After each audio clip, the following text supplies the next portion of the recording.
Kamu kita di FB. Pemirsa, kembali lagi bersama saya Ardiansa di Warkop Taning. Nah, kali ini kami akan membahas atau membedah terkait dengan polemik yang ada di rumah sakit di Kabupaten Jeneponto. Nah, saat ini beredar informasi bahwa honor nakes di rumah sakit Lanto ini di rumah sakit Jeneponto ini belum terbayarkan. Nah, Pak, saya mau bertanya sama kita, Pak, apa kira-kira yang menjadi alasan sehingga honor nakes di rumah sakit Jeneponto ini belum terbayarkan, Pak, dan bagaimana data yang kita peroleh, Pak? Oke, Ardiansa. Jadi pertama saya menyampaikan ini ke berbagai grup WA tentang adanya penundaan atau sejenisnya tentang honorer jaga malam sore di sebuah rumah sakit Jeneponto ya. Itu saya dituding bahwa saya nyebar hoax. Dan saya katakan oke, kita akan buktikan saya kah yang menyebar hoax ataukah pihak rumah sakit yang benar-benar tidak membayarkan jasanya para honorernya. Nah, ini ya kita goreng terus ya, anggaplah kita isukan terus, kita publikasikan terus. Nah, akhirnya hari ini telah muncul rilis di berbagai media bahwa jasa honorer jaga malam dan jaga sore akan dibayarkan. Nah, dari ini kan Bapak sudah mulai menelusuri terkait dengan honor nakes ini. Nah, dari investigasi Bapak sendiri, gaji honorer nakes ini berapa bulan tidak dibayarkan, Pak? Berdasarkan data primer yang kita ambil langsung dari honorernya itu 4 bulan hak mereka tidak dibayarkan. Ini data primer. Setelah kita menelusuri, mencocokkan data sekunder dalam artian pelaporan keuangan rumah sakit, itu memang benar. Jadi antara data primer dengan data sekunder itu sejalan itu. Memang betul terjadi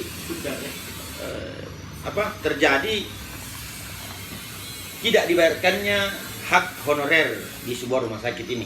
Nah, dari data yang Bapak peroleh ini, ada berapa nakes di honorer di rumah sakit Jeneponto ini yang belum terbayarkan gaji jaga malamnya atau siang, Pak? Kalau honorer itu kurang lebih 140 honorer jaga malam sore yang tidak dibayarkan haknya selama 4 bulan di akhir tahun 2022. Ini berdasarkan data primer dan data sekunder. Gitu. Nah, dari informasi yang kita peroleh, Pak, apa kira-kira alasannya sehingga pihak rumah sakit ini tidak membayarkan honor jaga para nakes di rumah sakit Jeneponto ini, Pak? Kontroversi sih sebenarnya dari semua pihak-pihak rumah sakit, terutama ibu direkturnya ya. Direkturnya itu mengatakan bahwa ini dia sampaikan di grup WA ya. Dia mengatakan bahwa ini tidak tercantum di DAU sehingga tidak dianggarkan. Dan ada juga beberapa orang yang punya kewenangan di dalam rumah sakit itu tidak demikian. Dia mengatakan bahwa anggaran tidak cukup. Nah, ini kembali kita bedah data sekundernya.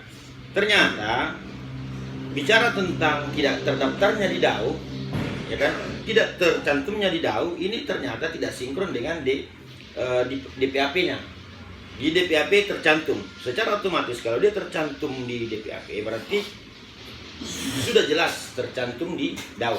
Berarti ada indikasi ketidakbenaran di sini informasi. Ada indikasi bahwa bahasa yang mengatakan tidak tercantum di DAU itu sudah terindikasi tidak benar karena di DPAP ada. Maka saya pun lakukan konsultasi karena saya ini bukan ahli anggaran.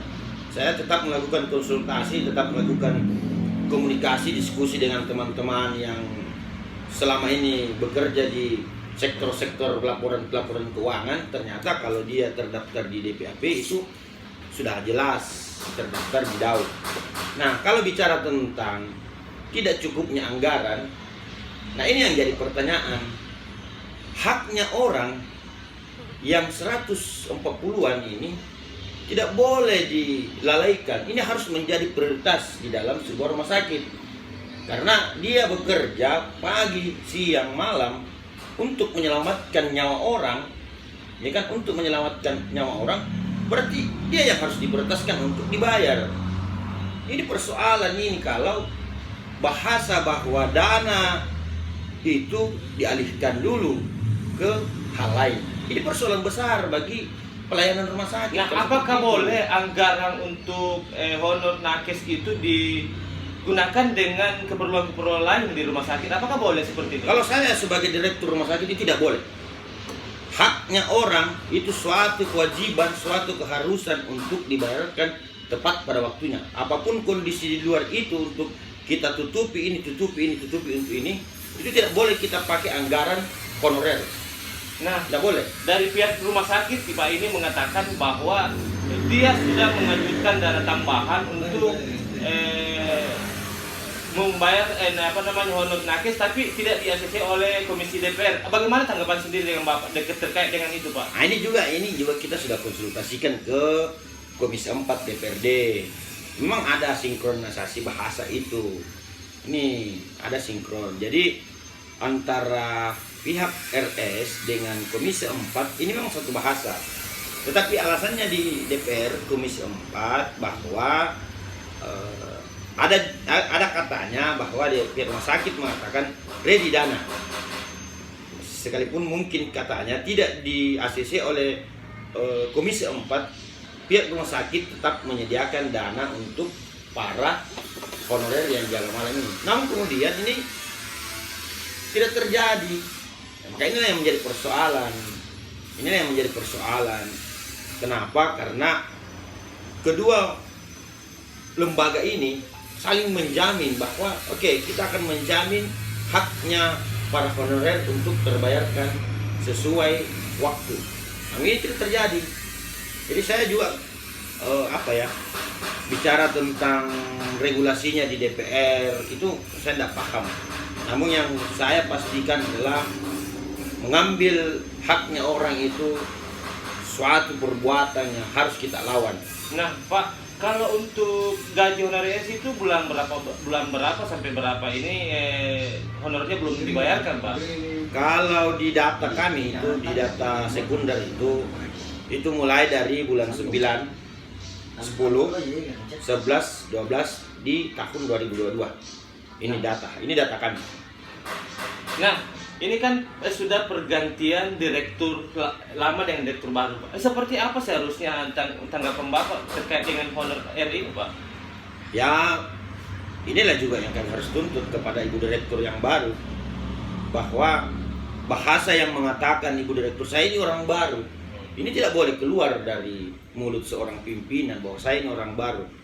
Oke, kami pahami bahwa Anda adalah orang yang baru duduk di jabatan ini, tapi bukan berarti kita mau melempar tanggung jawab ini.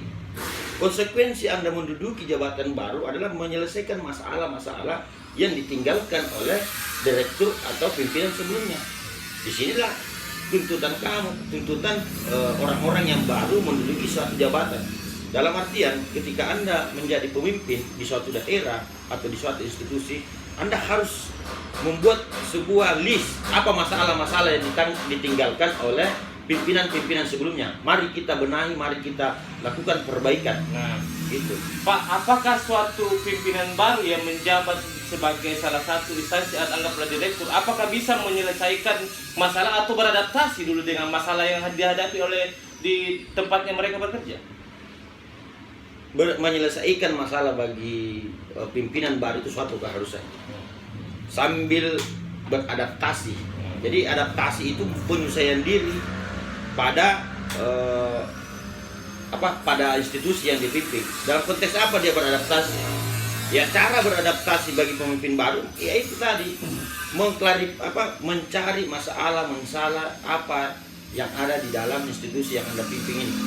Nah, masalah-masalah inilah yang harus didudukkan bersama untuk diselesaikan oleh semua pemimpinan baru. Bukan mengabaikan masalah yang lalu baru kita membuat program-program yang yang baru. Dalam artian bentuk keberhasilan seorang pemimpin yang baru itu adalah bentuk adaptasinya ya.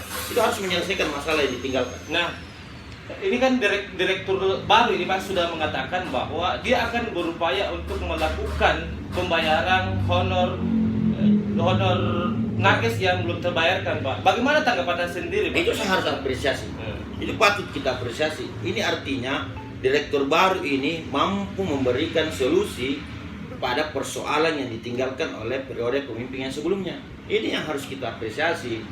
Ya kan? Ini yang harus diapresiasi. Karena direktur baru ini artinya dia tidak mengabaikan masalah yang ditinggalkan oleh pemimpin sebelumnya, tetapi dia masuk menyelesaikan masalah yang ada. Ini kita ingat kembali pada era tahun 98. Presiden Soeharto itu anggaplah berhenti menjadi presiden dengan segudang masalah bangsa kita. Begitu Pak Habibie masuk menjadi presiden, masalah ini mampu diselesaikan oleh Pak Habibie sehingga negara ini berhasil menjadi negara yang pulih kembali, normal kembali pada kondisi ekonomi pada waktu itu. Jadi itu yang harus diambil contoh ketika Anda menjadi pemimpin dalam sebuah institusi, sebuah apapun itu. Ketika ada masalah, jangan tinggalkan itu masalah, tapi selesaikan masalah yang Anda temui, karena itu adalah konsekuensi bagi pemimpin. Contohnya yang tadi antara Presiden Soeharto dengan Presiden B.J. Habibie. B.J. Habibie ini datang menyelesaikan masalah bangsa dan negara kita. Luar biasa memang narasumber hari ini. Saya pemirsa, seperti itulah diskusi yang kami lakukan bersama narasumber kami Hardianto. Hardianto ini selaku salah satu dosen ternama di Kota Makassar. Dia juga selaku pengamat politik di Kabupaten Jeneponto. Nah, saksikan diskusi berikutnya. Salam dari Taning.